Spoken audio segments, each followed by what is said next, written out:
Welcome to the Allen Kerr Advisors 5th Quarter Postgame Show.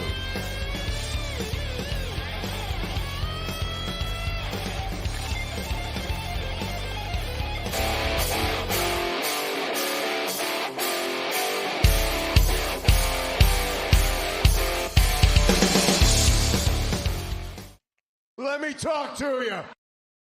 Oh, and I'm going to talk to you tonight because we have a lot to talk about here on the Allen Kerr Advisors 5th Quarter Show. Well, let's start with the good, Jesse. We're 2-1. Jaquindon Jackson is Jaquindon a beast. Jackson. Yep. Andrew Armstrong Has flypaper for hands. well, and apparently he is the only one without an NIL deal with Lodge Iron Skillets. So, Broden's got that locked up. I mean, a win is a win, and I understand tough days at the office, but, whoo boy, whoever took UAB in the points, I hope you enjoy that free money. I did not, so that's that. I lost a lot of money on this game because I'd had all kinds of same game parlays and took all the double R prop bets. And yeah. But I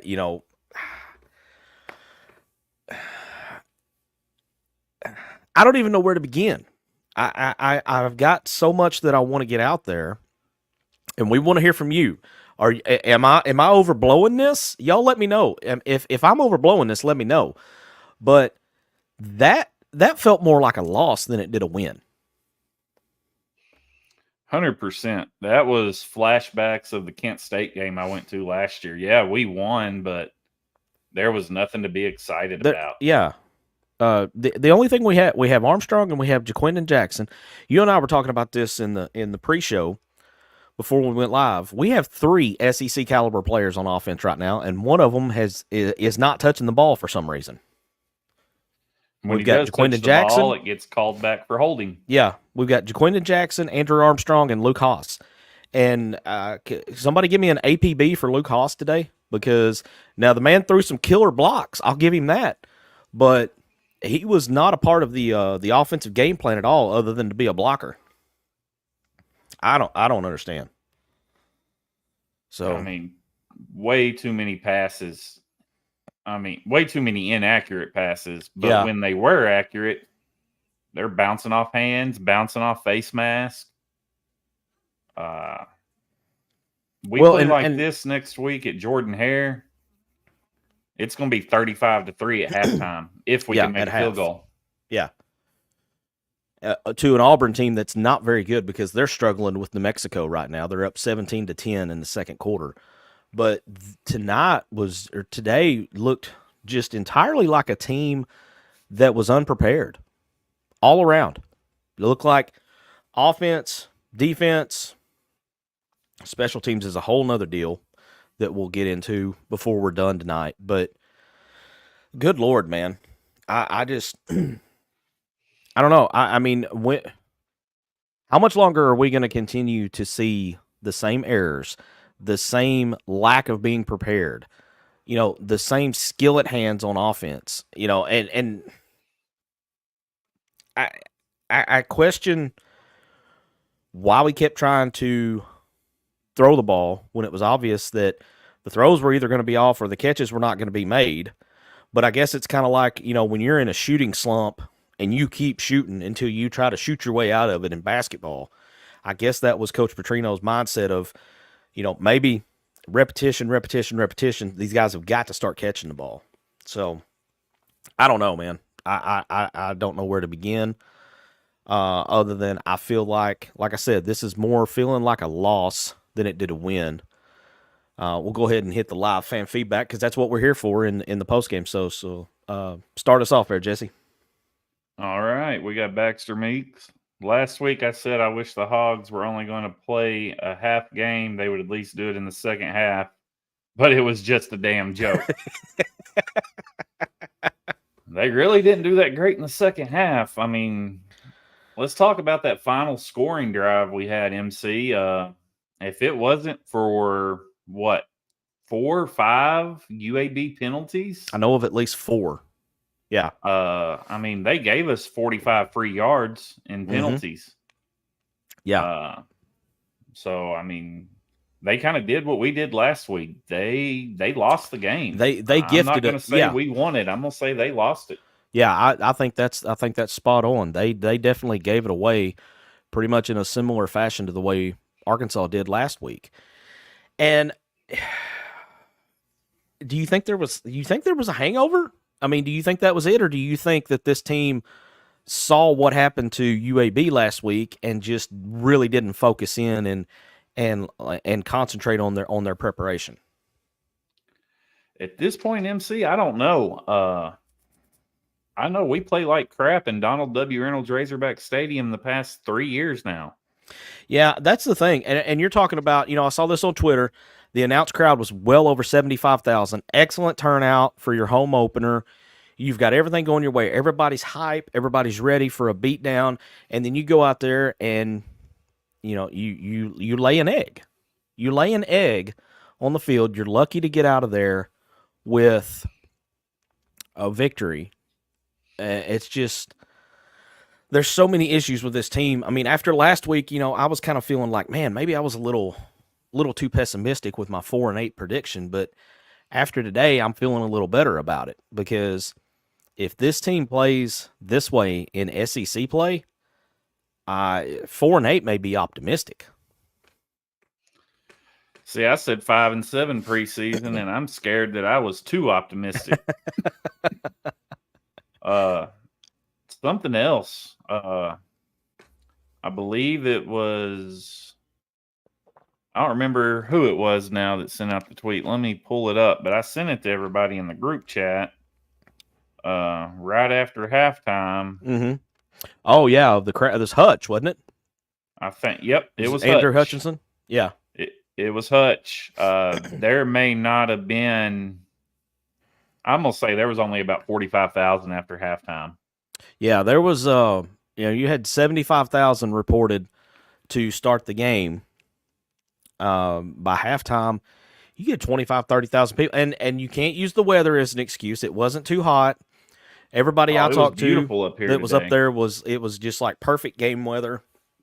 Everything. The table was set, man. All they had to do was go out and perform, and they went out and they laid an egg. It's second verse, same as the first. How many times have we seen this in home games over the past, 3? This is going on 3 years now. Yeah, because it started to fall apart in the 7-6 season. Yeah. Last year, we played better at 3 of the toughest stadiums to play at in the SEC than we did in Fayetteville. We went to LSU, played good. Yep. We went to Vaught Hemingway, played good. Yeah, I was at that one. We went to Bryant-Denny and played good. If we play like we played at those 3 stadiums last year, last season's a completely different story. 100%. But if we played like we did in Stillwater, in Fayetteville today, this game's over at halftime.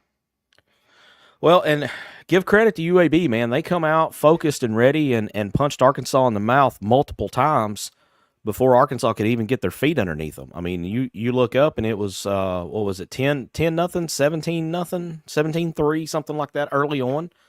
10-0, like our second or third play from scrimmage when we had the ball. Talon throws it right to him. Yeah, he just completely missed that linebacker there, and I thought, Aaron Murray struggled at times on the color commentary on the game, but I thought he had a really good breakdown on that play, and he just didn't see the linebacker. I mean, the linebacker took one stepped right in front of the pass, and they're lucky it wasn't returned for a pick six. So had he thrown that ball half a second earlier, that linebacker's going the wrong direction. He can't recover. Right. That's probably 6 the other way. Strong in stride, and there's no telling where that ends up. So let's talk about that a little bit, because I mean, you and I were talking about this during the game, and this was something that DJ Williams hit on when he did his film session breakdown after the Oklahoma State game. Talon Green is hanging on to the ball way too long. He's holding it way too long. I mean, I'm not a quarterback guru by any means, and I don't claim to be one. But even I can tell he needs to be releasing the ball a good full second before he does. Minimum of a good full second. There was another play I seen in the first half, and I can't remember who he was going to, but I want to say it was Armstrong. Well, it's a pretty good chance it was Armstrong. Considering half of the targets of the game were Armstrong. He holds it. He hits Armstrong. Armstrong ends up getting tackled. Had he released the ball as Armstrong planted his foot, no one's near him. Yeah. And that's he's running one for thing days at that point. DJ really opened my eyes to, is watch the timing. And his timing, he's out there playing like I would play quarterback. Making sure they're open before he lets go. He's not throwing his receivers open. And because Bobby Petrino is an offensive genius. The routes are there. The play call is there. You just got to execute. But back to pregame, what were our two keys to victory? Yeah. Take care of the ball and execute. And we didn't do either one. We didn't do either one.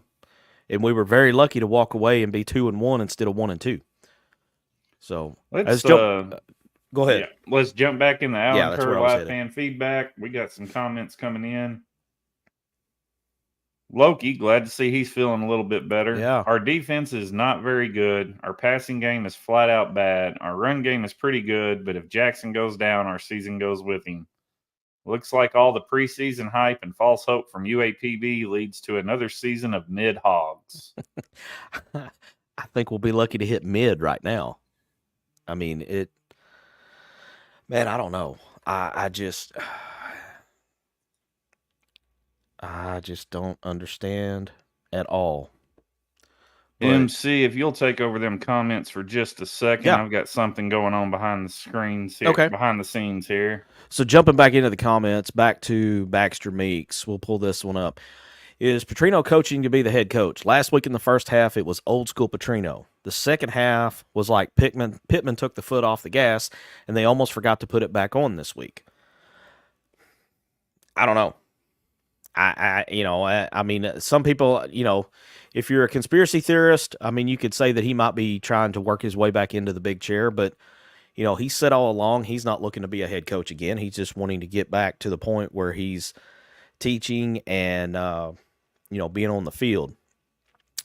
Trevor Kaiser, it's not looking good. We can adjust, but like I told Zach, if that first half defense from OSU shows up and we last the whole game, we do a winning season.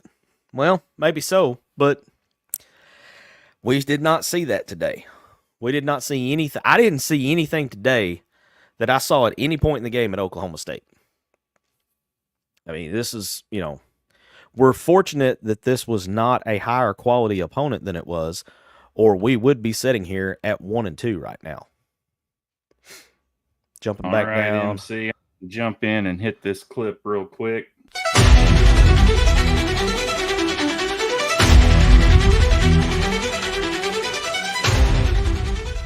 Let me talk to you. I am reading online right now that Quinn Ewers has left the UTSA game with an injury. Oh, lower body injury. I knew Arch Manning had a 60-something yard TD run, but I thought they were just trying to get him some reps. That could be a season changer for Texas. There are a lot of high hopes. You're gonna go to the prodigy, Arch Manning, and you're gonna find out real quick if he's ready or not. Yep, says that he went down well behind a play after a handoff. He was able to walk off the field, pulled his jersey up over his face, went to the tent, and that is the latest I'm seeing on it right now. All right, so I just opened Twitter.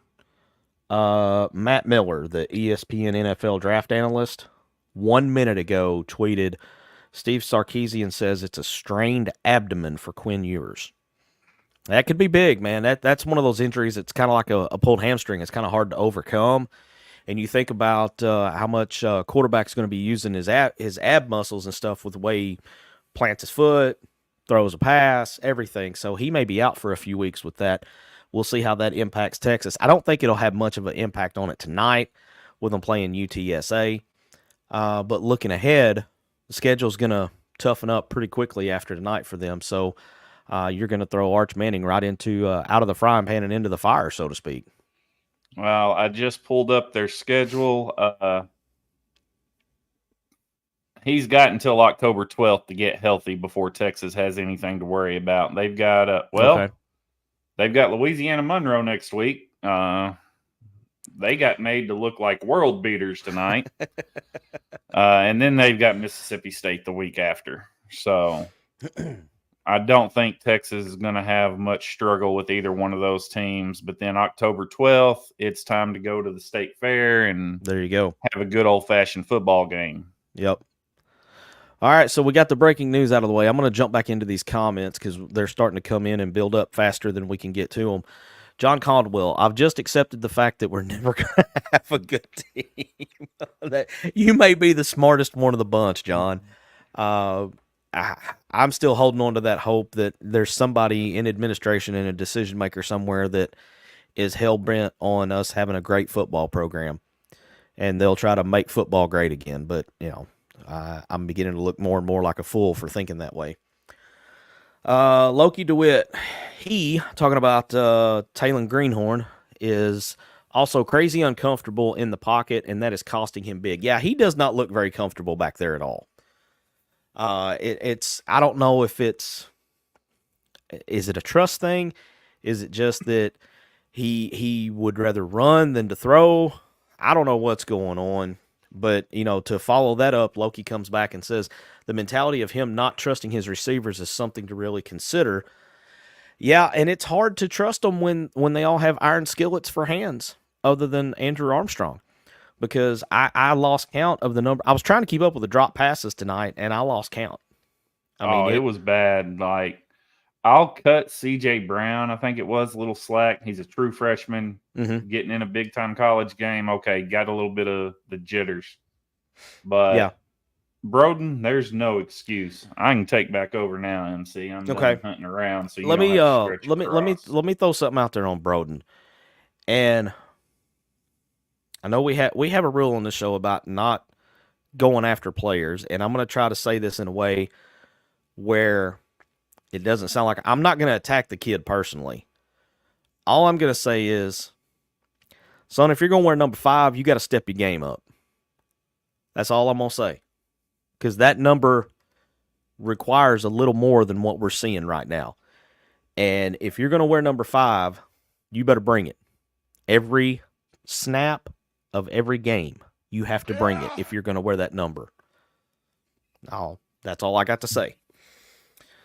All right, let's see where we were. I think we were right here around John Caldwell. How come we're not really using all our weapons? Have you read this one yet or no? No, I have not read it. I skimmed it, but I have not read it on the screen. It's just one receiver and one quarterback and one running back. When we have an amazing tight end and other running backs where we could be running a 2-back backfield and do a run screen or tight end screens or using the tight end more. Luke is a monster. Yeah, I'm really surprised at the lack of targets for Luke Haas right now. And it makes me go and question the offensive line. Is the reason he's not getting more targets is because we're having to hold him in and use him as that extra blocker in order for Green to have time to look downfield. I mean, that's one thing UAB tore us up on. I mean, it was screen after screen after screen.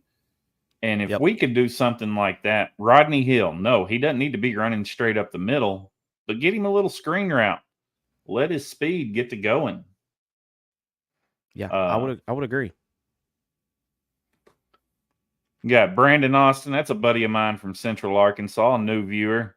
Welcome to the show, Brandon. Failure of leadership, guys. This is going to be a rough year.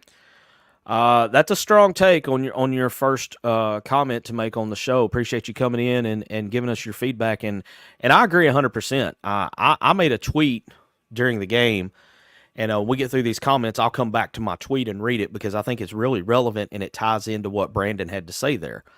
But I mean, at what point does this go to the leadership? And I'm talking above Sam Pittman. At what point does this go to Yurachek as a failed experiment? Baxter comes back. We are averaging 250 yards a game on the ground. It's consistent. Our passing numbers are everywhere. Also, I stand by my statement on Texas last week. Michigan isn't good. They beat Arkansas State 28-16. It was 28-18. They are not good. Michigan's not good, but Texas is good. And I hate saying that. Yeah. Absolutely hate saying it. But I have to recognize a solid ball team when I see one. I think Texas is easily a 10-win team, if not more. Oh, yeah. Really, I want to say they do go to Oxford this year. I've already closed out their schedule. I think they do go to Oxford, and they have Georgia coming to town, and I'm not sure where the Bama game is or if they even play Bama, but they are top 5 SEC, no doubt. Yeah, they have come to play. There's no doubt about that. So, okay, a little update here as while we're having to talk Texas. Pete Thamel on Twitter. Quinn Ewers has returned to the Texas sideline in street clothes. Obviously won't return tonight, but the fact that he's back out on the sideline, I guess would have to be a good sign for Texas that it's not too severe. Otherwise, he'd be at a medical facility. So, yeah, anyway. They're up 28-7 at halftime. So, and they can just keep on until they wear UTSA down. Yeah, they've got more size, more strength. They can just wear them down with the second and third string. Let's jump back into the Allen Kerr live fan feedback. Trevor Kaiser coming in. I was looking forward to the Arkansas-Texas game, but now I'm dreading it. I've been dreading it since I seen the schedule. Yeah. Well, and I was looking forward to the other UT game, but after seeing what they have done last week and then again this week, I mean, that monster just keeps rolling, and that's not going to be a fun night either unless some things change big time between now and then. Speaking of that UT, they put up 37 in the first half on Kent State. All right, excuse me, the first quarter on Kent State. God. I saw the safety, but I had it on the quad split and couldn't see the score, but I didn't realize they'd put up 37 in the first quarter. Good Lord. It is 37-0. They just got the ball back, and there is 14:09 left in the second quarter. Wow.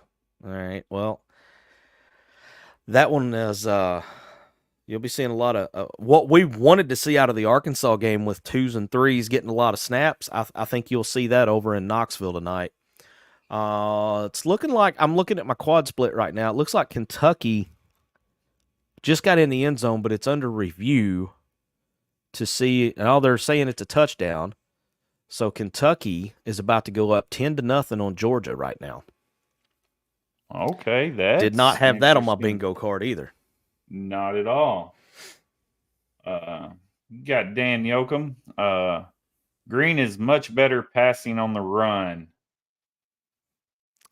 I don't know if I can agree with that. I think Green is getting real lucky throwing up prayers on the run because the receivers scramble. I think when we get against some quality SEC defenses, one, he's not going to be able to run like he ran against UAB. Mm-hmm.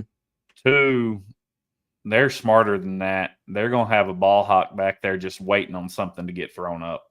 Well, and you know, something that UAB didn't do tonight that Oklahoma State did as one of their major adjustments was they put a spy on him in the second half last week at Stillwater, and you saw the difference that it made. I was kind of surprised that UAB didn't go with that tonight, but you know, I'm not sold on Taylor Green, man. I'm really not. I would like to see Malachi Singleton get some snaps because I felt like even in the Pine Bluff game, I felt like his ball just had a better snap to it. I felt like his mechanics were a little bit better.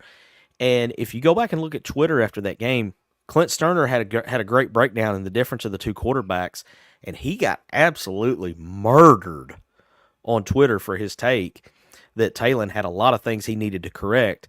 And it's turning out to be that old Clint might have been spot on with what he was saying about Taylor Green and his mechanics and the way he passes the ball.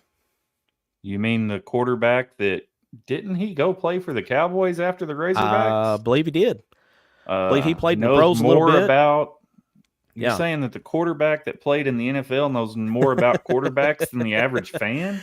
Well, and there's a reason that people pay him to tutor their kids on how to be a quarterback. I mean, it's not just because he was a Razorback. I mean, the guy actually knows his stuff. And I will be interested to see if he puts out anything tonight or maybe tomorrow in regards to Green's performance tonight. But Green tonight, I mean, he was better with his feet than he was with his arm. He was. I don't know what his final stats ended up being rushing. The better quarterback of the game, according to ESPN, how they have the leaders on the little stat card here. Zeno outperformed him passing, and then obviously your rusher was Jaquindon Jackson, 15 carries, 147 yards. And then Armstrong with 8 receptions for 137 yards. I don't know that Green threw a touchdown tonight, did he? I think it was all our touchdowns. I don't think he did. I think it was all on the ground. Because his scores that he had, did he have 1 or 2? He had 2 on the ground, I know. Okay. He had 2. No, he did not throw for a touchdown. Yeah. He threw an interception. He was 11 of 26 for 161. That's not a nice QBR right there. That 11 of 26. So I am, like I said, I'm not a quarterback guru. I don't claim to be, but there are some things I don't understand. At one point in the game, I know he was 3 of 12 or 3 of 13. At what point do you go to the backup if you see that your guy just doesn't have it on this night? I mean, and I realize basketball's a different sport, but it's the one I know better. If you have your superstar and he misses his first 6 shots of the game and he comes up and gets 2 quick fouls, what do? You take him out, you set him down, say, hey, man, calm down.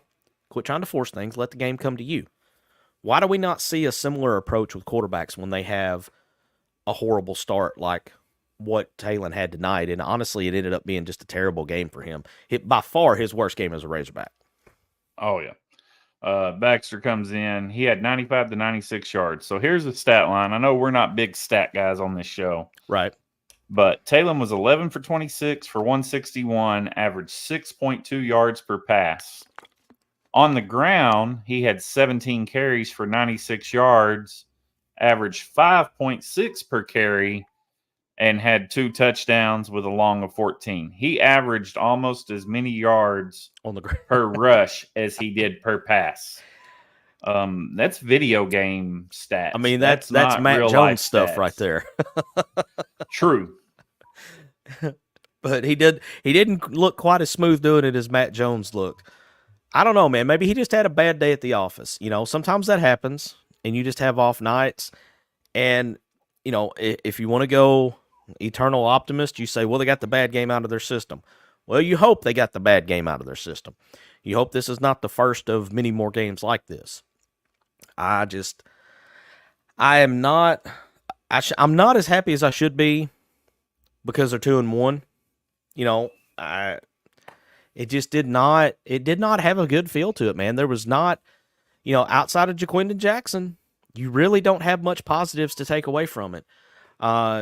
Your field goal kicker hit what was 51-yarder? I think was what it was early there in the second quarter. So that was good to see him kind of bounce back, have a short-term memory of what happened over at Oklahoma State, and to come back and kick a 51-yarder. Maybe that'll help his confidence and he'll get stabilized for the rest of the season going forward. But I don't know, man. It feels icky. Yeah. Let's grab a break, catch our breath. I marked the comments where we were. We'll come back. We'll get back to that Allen Kerr Advisors live fan feedback, see what all y'all have to say. Y'all keep them coming. We'll sit here and talk for a bit. We'll keep you updated on what's going on games around the country tonight, but we'll be right back after this message from Allen Kerr. Hi, I'm Allen Kerr, president and founder of Allen Kerr Advisors. As an advisor group, our goal is to ensure a positive reputation with government agencies and legislative bodies to provide timely and proactive solutions for all of our clients. We have successfully represented our clients with targeted campaigns that get results. Our focus is on the insurance industry, but we're experts in other areas of business as well. We're a full-service, nationwide advisor group with legislative and regulatory relationship networks in all 50 states. We can assist companies in getting their first certificate of operation and then help them expand nationwide. We can also help businesses create and launch new products, setting up standard risk pools, and creating captive entities. So, if you're planning a company expansion, if you plan to create a captive, if you have a dispute with a regulator, or if you need an expert witness to win your case, if you're planning a merger or acquisition, or if you just need legislative guidance or access, your next call should be to Allen Kerr Advisors. Give us a call or click that contact button on the top of our website at allenkerradvisors.com.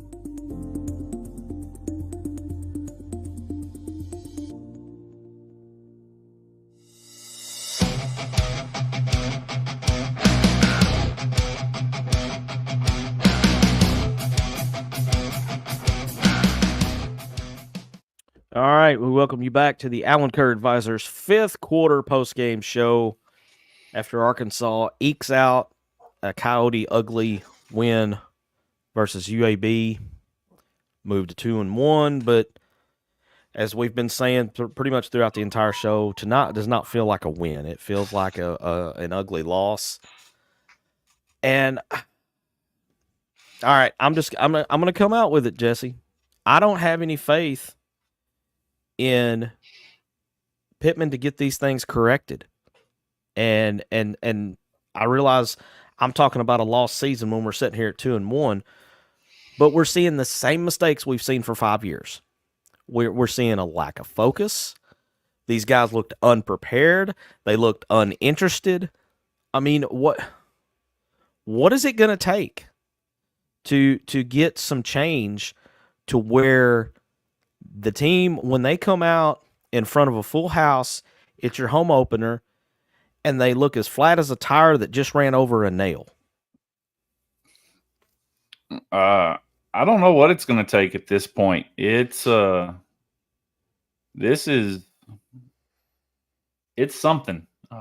Trying to stay PG here. It's something. Right. And that's that's the struggle right now, is trying to stay PG with it. But this is just, the defense looked awful tonight. UAB come out, punched them in the mouth right off the bat, marched right down the field. Fortunate they made a couple mistakes, and they only got 3 on their opening drive. And then Arkansas hands them 7 points with the turnover on the next possession, very first pass of the game. And I mean, what is it? What is going on? I mean, what are they? And I put on Twitter earlier tonight, what are we doing all week in practice? Because we look like we hadn't practiced at all. And that's the same thing we've been saying, since, honestly, we've been saying that, with the exception of the 2021 season, we've been saying that since Pittman got here. Well, the thing is, so I know they were talking about on the broadcast, maybe there was some hangover, or maybe DJ talked about it at halftime. There was some hangover from Oklahoma State. They spent too much time in the film room. But even then, it was the same mistakes and same failures of execution that we saw in Stillwater, but we saw them on a whole new level this evening. Yeah. I mean, lesser quality opponent. No offense to UAB, because they held their own, and UAB fans have nothing to hold their head down about this game. No, if I'm a UAB fan, I feel good about the bounce back after the performance they had last weekend down at ULM and just got absolutely embarrassed by what's quite possibly the worst team in Division I.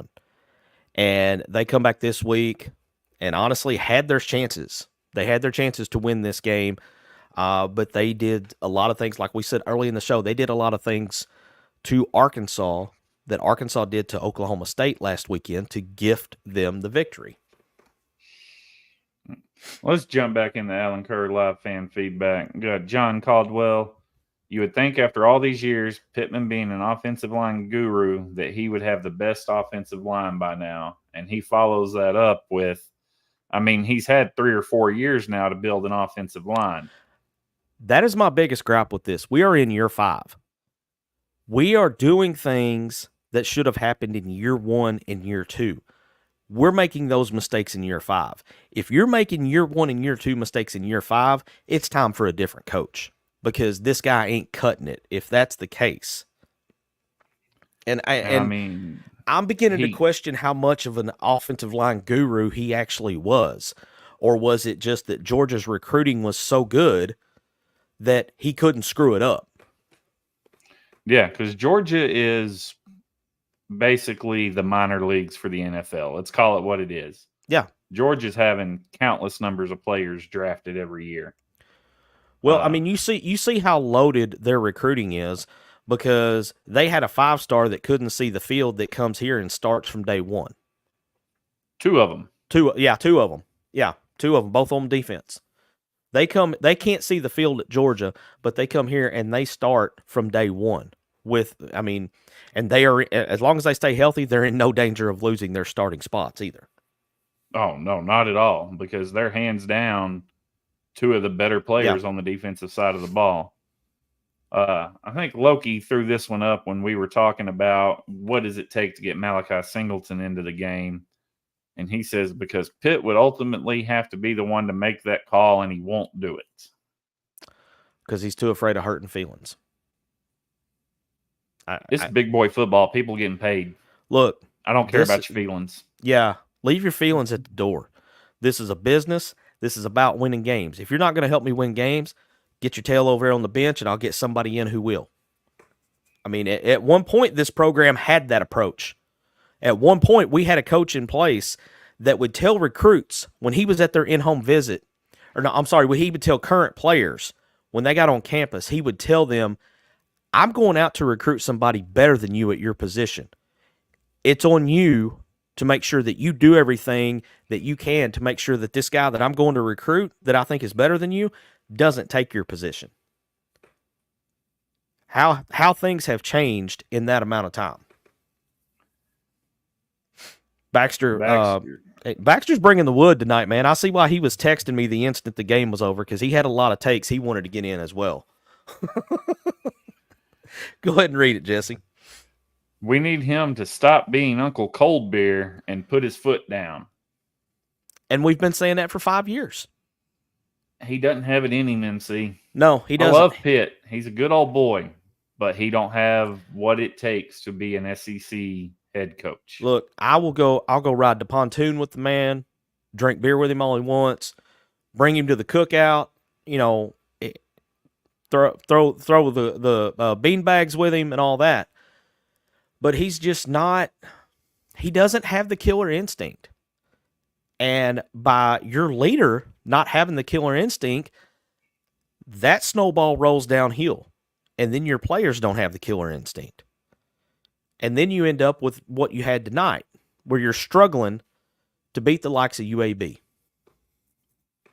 Loki says this is dead on. Pitt has all the enthusiasm of grandpa, just happy to see the kids play. That's a good comparison, because it's almost like, he wants to see the kids do well, but he's not willing to give them that tough love that they need in order to succeed. I look at it this way. He doesn't need to be Lane Kiffin on the sideline and that out there. But the greatest one to ever step foot on a sideline was not afraid to throw that headset off, get in a player's face, and light them up one side and down the other. I've seen Saban lose it on the sideline more times than I can count. I've never seen Pitt lose it on the sideline. Well, and not only would Saban lose it on the sideline, he would lose it on the sideline on a third-string player when they're up 45-3 with a minute and a half left in the game, because that kid didn't do exactly what he was supposed to do in that moment. That's why he won all the national titles that he did, because he kept that same mentality no matter if it was a 1, a 2, or a 3, or if it was a 2-point game or a 45-point game. He had the same outlook the whole time. That's why he's the greatest to ever do it. Brandon coming back in with another one.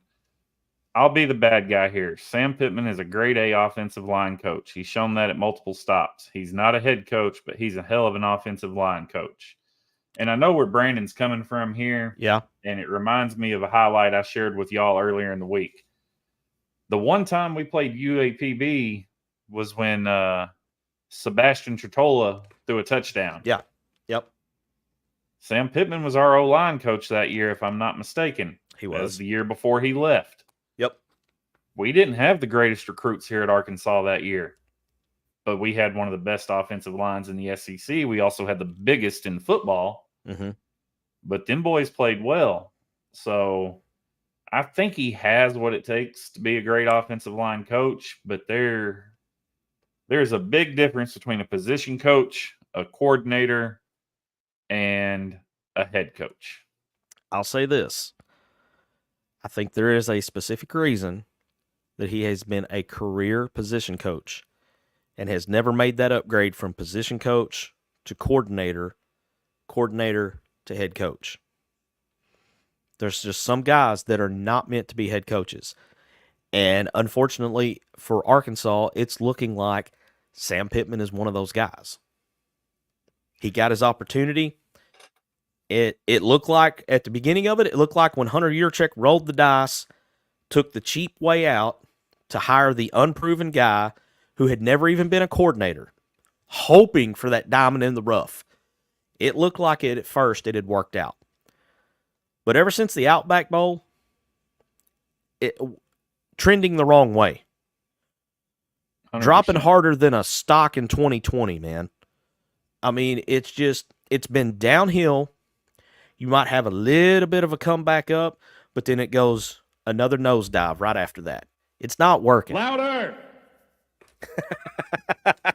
I didn't know if you knew I added that one. I didn't know you had that one. That's good. Another coach similar to Pitt that I can think of right off the top of my head because his name's being floated to replace Pitt, and that's Barry Odom. He's doing great at UNLV, but UNLV is a Mountain West school, smaller division. Yeah. He's doing great, but look at what he did at Mizzou. He was 25-25. He's already been fired from an SEC school. And the fact that we have some fans that are just on this Barry Odom hype train like he's the second coming of Saban, I don't understand it. If we're gonna put all of our chips in on a guy, then we need to set our sights a little higher than Barry Odom, in my opinion. So, yeah, I don't know who that is right now. I don't either. I'm watching. I don't see just anybody jumping out at me that we would even have a shot at. I'm going to jump back in the comments here. Carolyn Williams coming in. The passing was awful. So awful. So many open guys missed. So slow in his progression. This will not go over in SEC play. 100%, Carolyn. Spot on. I'm going to give her the Razorback Zach treatment. Louder! SEC is going to be rough, and I think some fans who focus 1 week at a time are in for a rude awakening because Auburn may not be that good. Let's see how they're doing. 17-13, about a minute till half here. Looks like New Mexico's about to go for it on 4th and 1. The flag just got thrown. I'm seeing what it is. Oh, they just false started. So that may end their push there. I forgot Bronco Mendenhall was the coach at New Mexico now. You know, he was the guy that several years ago at BYU had a good run. I believe it was BYU. He may have been at Virginia. I don't remember now, but he had a good run somewhere. I knew the name sounded familiar. I just couldn't place him. He's at New Mexico now, and it looks like it's monsooning down on the plains. So that may factor into this game as well. But, I mean, if Auburn comes out, if they drop this game with us coming in next weekend, whoo. Could we not only get Hugh Freeze the job, but also get Hugh Freeze fired? Get the full circle of life there for Hugh Freeze as a coach. I hadn't thought about that. And then we'd want to hire him. Yeah, I mean, Lord have mercy. I don't know, Jesse. I mean, you know, like I said, we chatted all through the game, and there were so many more negatives than positive. You know, you've got a lot of teaching moments, but we said that after last week, and obviously nothing sunk in this week. It either didn't get taught or they didn't absorb the information. There's a disconnect somewhere. Yeah. There's a strong disconnect there. And again, I'm going to sound like Sam Pittman here. I don't know. We need that soundbite. You know what? I'm not paid $6 million a year to know. So it's okay if I don't know. Newsflash. Coming in, he says, and that is why Saban has all the infinity stones and we have half-full stadiums. Yeah. Yeah, I mean, everybody wanted to talk about, well, why is he jumping all over that guy? He's a third-string quarterback, and they're up 47-6. Well, now you're beginning to see why. Because he held everybody to the same championship standard. And that creates better practices, and better practices create better teams. Yeah, competition's a good thing. It makes everybody work harder. We have royalty joining us tonight. Miss Casey Sutton's in the house. Casey's in the house. If they don't get their act together, we'll see the same thing. MC, you're right. 4-8, if that. Well, I don't want to be right. I would love nothing more than to be proven wrong and for the light bulb to come on and shine really bright and them end up with 7 or 8 wins, but I just don't see it. And they're starting to make me look like I know what I'm talking about. So, unfortunately, that looks like the road we're headed down. Carolyn commenting on Saban. Saban was great because he drilled the hell out of fundamentals. Even if the game plan wasn't working, they would win games because tackling was sound. They didn't make stupid mistakes or penalties. Yeah. Now, I felt like the penalties were a little better tonight. I don't think we had quite as many as we had at Oklahoma State. I don't remember. Did we have a procedure penalty tonight? I don't remember seeing a false start at any point. And I know we had a problem with face masks though, and we did. Yeah, we gave up like probably close to 100 yards in face mask penalties. And good vibes, prayers, whatever your thing is, to the UAB player. Burkhalter, I believe, was his last name. He was, last update I heard, he was at Washington Regional. His mom was there with him. He was able to move his legs and his arms, but that was nasty. Helmet came off. He took a Landon Jackson helmet to the side of the face and then landed on his head. Yeah, and when he like spiked his head into the turf too. After they showed that replay once, I don't know that they ever showed it again because of how his head hit the turf. That was very scary.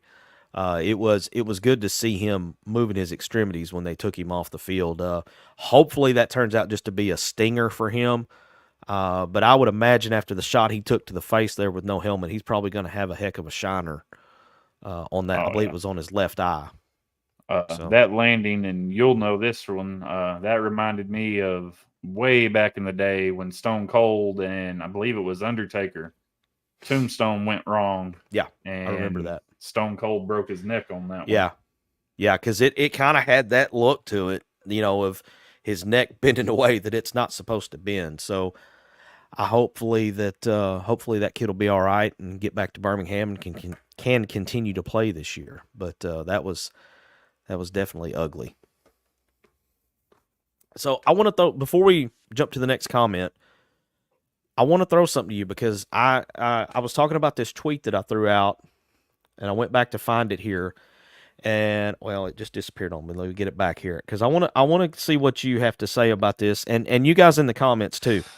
I want y'all's feedback on this because I wrote this in the first half of the game at a point where I think we may have gotten it back and had tied it up at 17 at the time.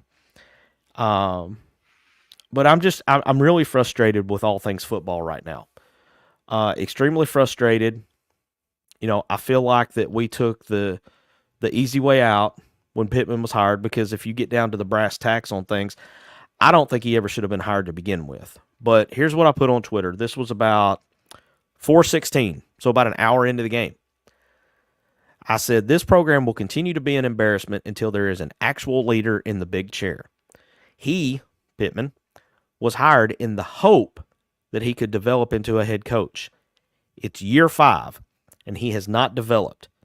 The experiment has failed. Go get a real head coach for real dollars. So, if I'm Did it in overblowing it, basketball. I mean, it worked in basketball. Now we got to see if he's still got his edge. You know, a lot of people are saying that he's washed, and that's why he left Kentucky and came here. I don't believe that, because if he was washed, he wouldn't be pulling in the recruits that he's pulled in so far. But you got to see it on the floor. I was about to say, we haven't had a recruiting class like he's pulling in basketball. I don't even know that Nolan had a recruiting class I mean, to the level he did. I was trying to think back. The only one that I think that could come close would be the class that had Todd Day, Lee Mayberry, and Oliver Miller all in the same class. That's the only one I can think of that would come close. But, I mean, let's face it. The program, you know, everybody's heard the stories. Lane Kiffin was ready to come here. He had an offer on the table. He got an offer that was slightly higher from Ole Miss. His agent told, which his agent is Speed Dial Jimmy. Jimmy told Hunter Yurchek, match the offer, he's coming. Hunter wouldn't match it. So we take the cheap route because you had a few players that played for Pittman that really liked him and wrote love letters and, you know, said, hey, give this guy a shot. You know, he's never been a head coach or anything, but we think he deserves a shot. While I respect the opinion of former players, I think maybe that was given a little bit too much weight in hindsight, because you have to look at this as a business. And I don't feel like the right business decision was made. You can't tell me that while there was some financial distress going on at the time because of paying previous coaches, you had just bought out Chad Morris and his staff. You were still paying Brett Bielema and his staff. But you can't tell me if you hire Lane Kiffin at that point and he comes here and he has the same success that he had at Ole Miss and is currently having at Ole Miss and having them in the best position that they're in since a guy named Archie Manning was there, that you wouldn't make that money back in extra ticket sales or whatever, merchandise, whatever, publicity, however you want to make it back. You had him. And in typical Arkansas fashion, you let it off the hook. And now he's down at one of your rivals, and they have blown past you. Two programs that historically you would say were on even footing. Now one of them is way up here. The other one is trending the wrong direction, and the gap is getting bigger. They're in the top 5 in the SEC. We're in the bottom 5. And with 16 teams, that's a big difference. And they're probably looking at a playoff run this year. Wow. They're beating Wake Forest 30-6 right now with 3:39 left in the third. It's on the not road. Even a game. On the road. On the road, yes. On the CW network. Yeah. All right, let's jump back into these comments. Baxter says John Gruden. Hey, you know, I laugh at that, but after what was pulled off in basketball, you get the right people behind it. I feel like nothing is impossible now, because if you'd have told me a year ago Calipari would ever be coaching at Arkansas, I'd have had you, fitted for a straitjacket. Carolyn Williams, if we want to go unproven again, go get Barry Lunny Jr. It's not a bad idea on the unproven route, but I'm tired of going the unproven route. I want a proven coach. Spend some money, get a proven coach. I mean, I'm to the point now where, pull one of these guys that maybe is on the hot seat in the NFL. Maybe pull one of those guys. Just somebody with a name. Somebody that's going to bring, and I hate to use this analogy, but somebody that's going to bring the publicity with it that Prime brought to Colorado. Now, once they get here, I want them to be a lot more organized than what it appears Prime is. But you need something there. You need publicity. You need a head turner. You need one of those, oh my God, what? That dude went to Arkansas? You need one of those top hires. And I don't know who it is. Cal coming here was all the rage for weeks on sports television, sports radio. That was overshadowing the national championship game when the rumors started leaking out that was seriously on the table of happening. That became a bigger deal than the national title game. So Casey says, "Stop the bleeding. How much longer before a change?" Casey, I think that's the $64 million question. Is what happens if I go 4-8? What happens? Okay, I'll go one better than that. 5-7, and the reason you go 5-7 is because you literally blow a game that could have had you at 6-6 at a bowl game. So we're just almost right there. Well, we've already blown a game that would have had a 6-6 if the season lines out. Yeah, we've already blown the game, so now we just got to win the other ones. So do you? I mean, I don't think 5-7 gets him fired. I think it'll have to be 4-8 or 3-9 or 3-9. I don't think his record matters at all on whether or not he gets fired, MC. I think it has everything to do with something else. Well, I mean, he is below 500 now, so if he stays below 500, the buyout drops significantly. So I think it's all going to come down to football funds athletics. Yeah. And as long as they're selling tickets, they don't care. Well, taking the St. Louis Cardinals approach. But as long as they're selling tickets and they're in the black and not the red, they don't care. Well, yeah. Unfortunately, I think you may be right there. So, all right. Well, we've been going for about an hour, Jesse. What do you think? We need to put a bow on it, or we keep going? You guys tell us. Because I feel like I'm starting to repeat myself a little more than usual, and I don't want to bore you guys to death. But if you guys still have hot takes, we'll stick around and take them. Let's run through these last little bit of comments, kind of see how it goes, and if it's just the same thing over and over again, we'll put a bow on it. But I don't want to leave anybody out. Sure. See where I was. Carolyn says, but don't you guys think that Pitt knows he looked miserable in post game? Look, the man's a lot of things. He's not an idiot. He feels the pressure. He's been around football long enough, and he's been around enough staff changes that he's been a part of when his head coach got fired or took another job. He's been enough of those situations that he understands where he's at, and he understands what needs to happen. He looked up and saw the stands, and he knows that's the first sign. Yep. Carolyn also gave us an update. They said he is talking and moving and will go home with the team on the plane. So that's good news if they're going to let him fly home. You know what? That's the best news of the night, honestly. I mean, if they're going to let him fly home on the team plane, then sounding like it might have just been a really deep stinger. And good deal. That's good news. That's good to hear. That kind of goes back to my final thought Wednesday night. At the end of the day, it's just a game. True. Casey wants you to be the next head coach, MC. Look, I might be so bad that I would make Chad Morris look like a genius. So my job is to sit here and complain about who's in that chair, not to be in the big chair myself. But I appreciate the sentiment. Loki, that is why Alabama is still the team they are, even after Saban's exit. If you set a standard of excellence and drive toward it consistently, things will fall together. Currently, we have a culture of being tough luck underdogs. And do you know where that culture changes starts? The top. Just saying. Yep. Everything. Well, there's a saying in the employment world that crap rolls downhill. Well, so do the good things.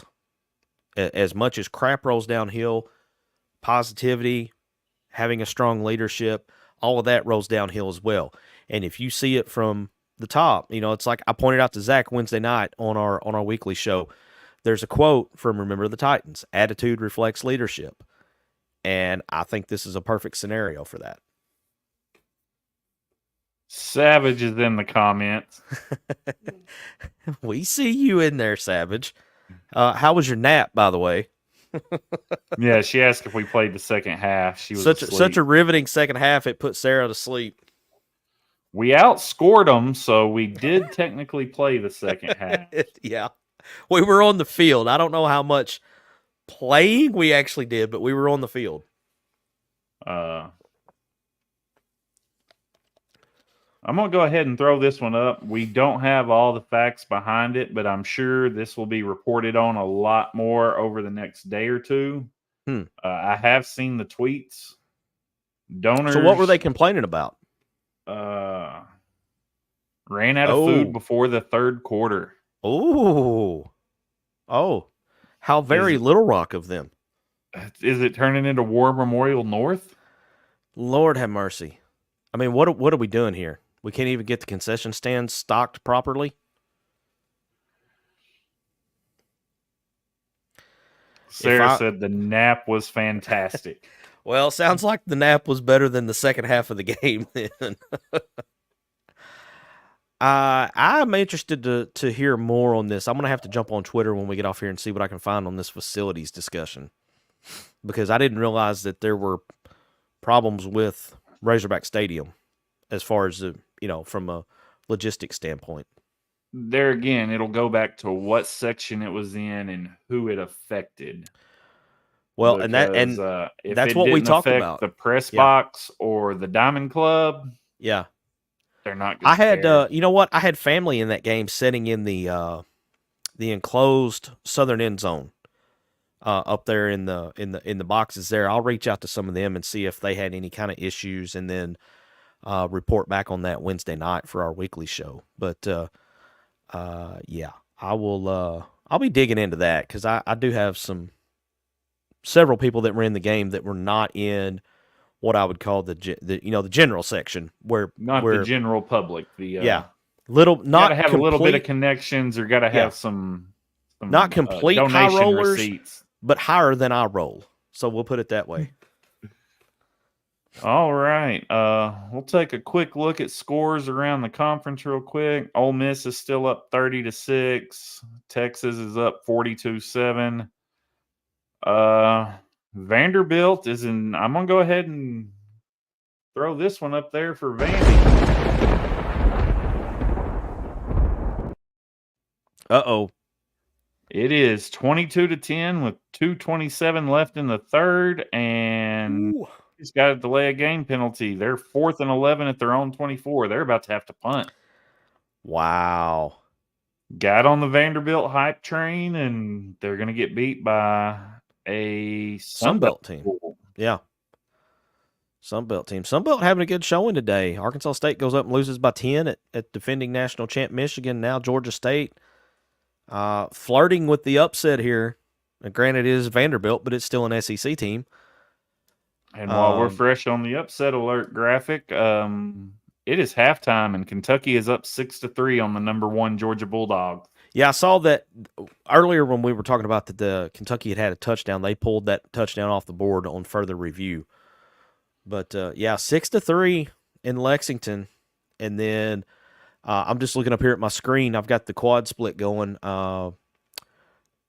Colorado and Coach Prime outside the conference, they're up 14-3 on Colorado State right now. That went to commercial too quick. I didn't see how much time was left in the half, but I believe that's in the second quarter. So I think Auburn is up 17-13 at halftime against New Mexico. Oh boy, as bad as we have it, MC, we're not down 28-3 at halftime to Toledo. Who's that? Mississippi State. Ooh. Ooh. And Tennessee is doing Tennessee things. They're at the 2-minute timeout. I can't call it a 2-minute warning. Right. 2-minute timeout. Kent State has the ball, but it's 58-0 in the second quarter. In the second quarter, that does Tennessee break 100 tonight? I mean, unless you just start taking knees with third string in the second half. I mean, by fourth quarter, they may be pulling band kids out of the stands, be like, "Hey, man, you wanna come play? Come on, we'll put you in for a few snaps."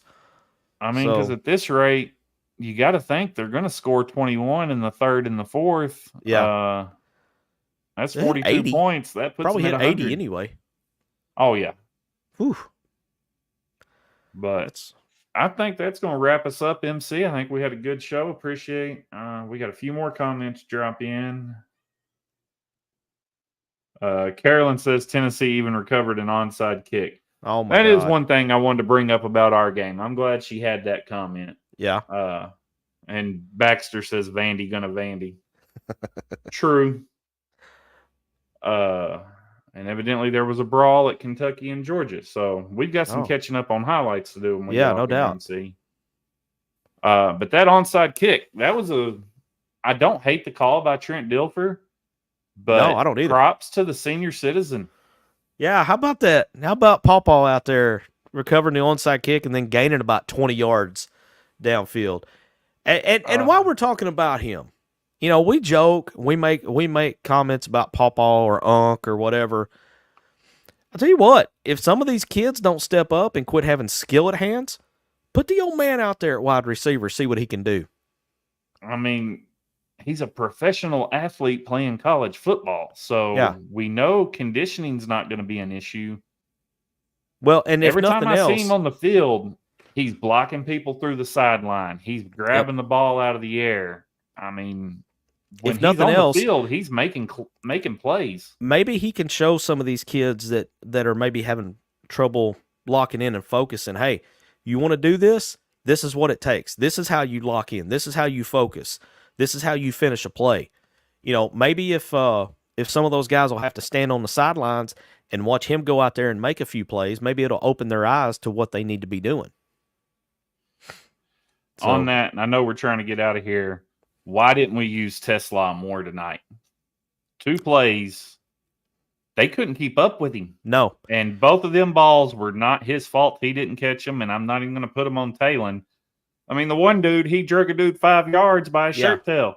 Yeah.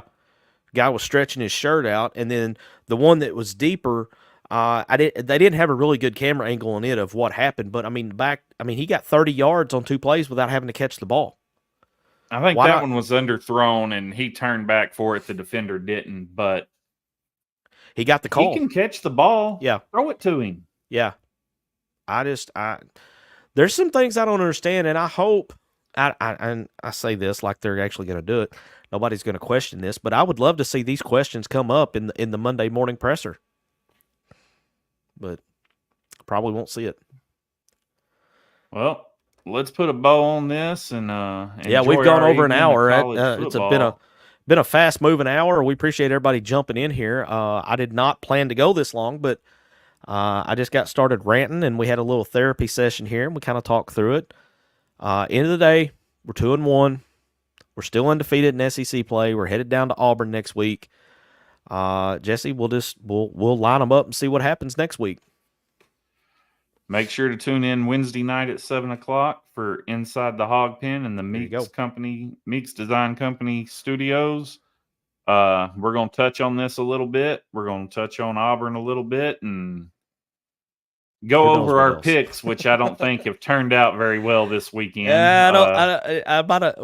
Jesse, we had a big lead on everybody in the picks. We may not have such a big lead after this week. Yeah, we kind of tried to separate ourselves, and I think we kind of just traded off even. Yeah. But Hog 2 is going to be interesting Wednesday night, I have a feeling. Yeah, that'll be fun. It'll be fun. Hey, we appreciate everybody jumping in. Y'all come back Wednesday night when we get back in here for our regular weekly live show. Razorback Zach will be back. I'm sure he's going to have some takes on tonight's game once he gets to get home from the wedding and kind of review the film for himself. And while we're talking about the wedding, congrats to D-Mad and Mrs. D-Mad tying the knot today. I hope you live the fairy tale, man. I hope it's everything you want it to be. And it's the beginning of your very own happily ever after. Couldn't have said it any better myself, MC. So all right, on that note, I think we'll get out of here. Jesse, appreciate it, man. Another great job on the board there and keeping up with the comments. And appreciate everybody tuning in to the Allen Kerr Advisors 5th quarter postgame show. We'll see you guys Wednesday night at 7 for the regular weekly Inside the Hog Pen. For Jesse the Beard Thurman, I'm MC. We'll see you next time. Hi, I'm Allen Kerr, president and founder of Allen Kerr Advisors. As an advisor group, our goal is to ensure a positive reputation with government agencies and legislative bodies to provide timely and proactive solutions for all of our clients. We have successfully represented our clients with targeted campaigns that get results. Our focus is on the insurance industry, but we're experts in other areas of business as well. We're a full-service, nationwide advisor group with legislative and regulatory relationship networks in all 50 states. We can assist companies in getting their first certificate of operation and then help them expand nationwide. We can also help businesses create and launch new products, setting up standard risk pools, and creating captive entities. So, if you're planning a company expansion, if you plan to create a captive, if you have a dispute with a regulator, or if you need an expert witness to win your case, if you're planning a merger or acquisition, or if you just need legislative guidance or access, your next call should be to Allen Kerr Advisors. Give us a call or click that contact button on the top of our website at allenkerradvisors.com.